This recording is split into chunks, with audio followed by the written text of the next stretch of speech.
Hello and welcome back to Game of Trades. Today we're going to be talking about Bitcoin and more specifically about the recent drop that's happened on Bitcoin and how this drop in particular is completely different to anything that we've seen in Bitcoin's price history. And if you've been following this channel, you'll know we love to go back in price history, analyze the technicals to try and have a better idea of what's going to be happening in the future. And this recent drop is telling us that the market dynamics behind Bitcoin's price action has completely changed.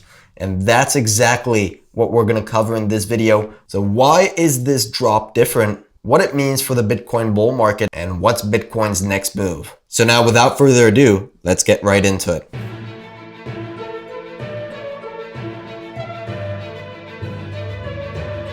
So let's first get onto a daily chart of Bitcoin and put up the MACD here, a momentum indicator that we love to use to analyze the momentum of price action. And in the last video that we made on Bitcoin, we talked about this price action right here, the fact that Bitcoin was making higher highs as time went on, but the MACD was making lower highs. So that's something that's called momentum divergence, where price goes in one direction, but you've got momentum indicators pointing the other way. It's telling you that price is going too far, and that typically plays out for a correction. But if you watched the last video that we made on Bitcoin, you'll know that we concluded that this type of setup typically does not work for Bitcoin. Right? If we go back in price history and watch what happened in the 2016 to 2018 bull market, let's put that on log scale so that we can see it clearly. You'll see most significant tops were not accompanied with divergence, right? Momentum was extremely strong on those tops. We can go back a little bit further. Same thing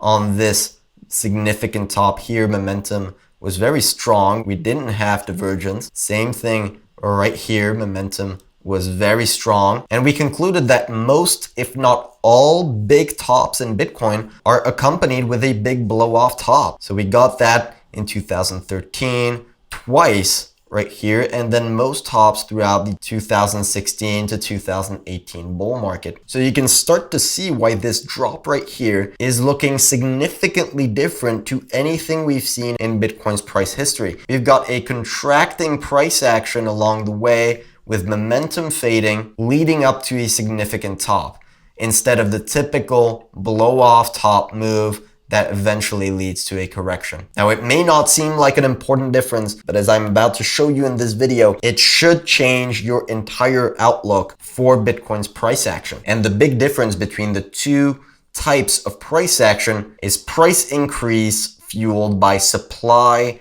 shortages versus price increase fueled by demand. And I'm going to quickly explain what I mean, and let's go back to these bull markets right here, put that on log scale so we can see that properly, and talk about the bull markets between 2012 and 2013 and then 2015 to 2018. In both of these bull markets, there was a lot of skepticism. Most people were not aware of Bitcoin's future potential and the possibility for price appreciation based on the 4-year cycle. So in this type of market, you don't have a lot of demand when returns are low. Demand is low. The reason price starts to go up initially is because the supply decreases, and that's based off the 4-year cycle that come into circulation that's divided by 2. So even if demand stays the same, you will get price appreciation because of diminishing supply. But once investors realize that there's a lot of price appreciation on that asset, you're going to start to see demand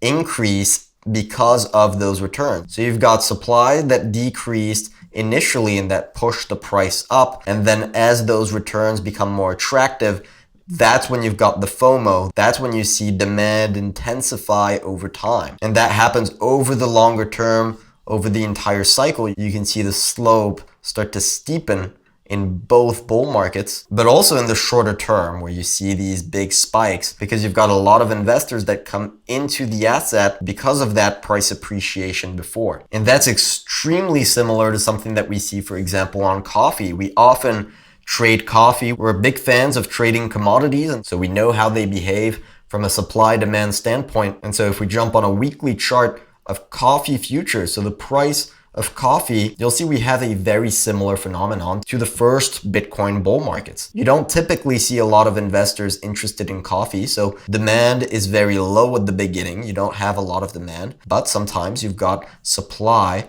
that decreases, and that starts to push the price up. And as the price continues going up year after year, the demand that was originally low begins to increase as people panic buy instead of panic selling like we're used to in the stock market. So that's how supply and demand works with commodities, and you can see that leads to sharp spikes in prices at the end of those bull markets in coffee. That's originally fueled by a shortage of supply and then eventually intensifying demand. So what does that mean for Bitcoin in 2021? What's the point that we're trying to get across right now? In 2021, the market is entirely different. You've got a lot of investors that have understood Bitcoin's future potential, and investors have a much better idea of where the price is actually going to be 3 months from now, a year from now, because of that 4-year cycle that decreases supply. And that changes everything about the Bitcoin bull market, because that means investors are prepared for the bull run. And so they enter when price is low and they book profits along the way, which eventually decreases the momentum that was strong at the beginning. That's starting to look a lot more like the stock market and no longer like the commodities market. So what does that mean for Bitcoin's bull market? And the answer is very simple. In order to time the end of the Bitcoin bull market, which we believe to still be intact, we think higher prices are coming on Bitcoin. Instead of waiting for a blow off top move like most investors are doing right now to exit your positions, you should start considering the possibility that Bitcoin's bull market may end with a round top, not a blow off top. So now what's the next move for Bitcoin? And to take a look at that, we're going to jump to gameoftrades.net, where we posted quite a few articles on Bitcoin over the past few weeks. And if we go back to the article that we posted on the 21st of April, right before the big drop on Bitcoin, we highlighted 2 targets right here for accumulation opportunities on Bitcoin, where both of our targets were actually hit before Bitcoin eventually bottomed right here at our target 2. In this article, we talked about a specific indicator called the spent output profit ratio. And back in 2017, right, this is a chart of the previous bull market. This was actually a very good indicator to time bottoms on Bitcoin.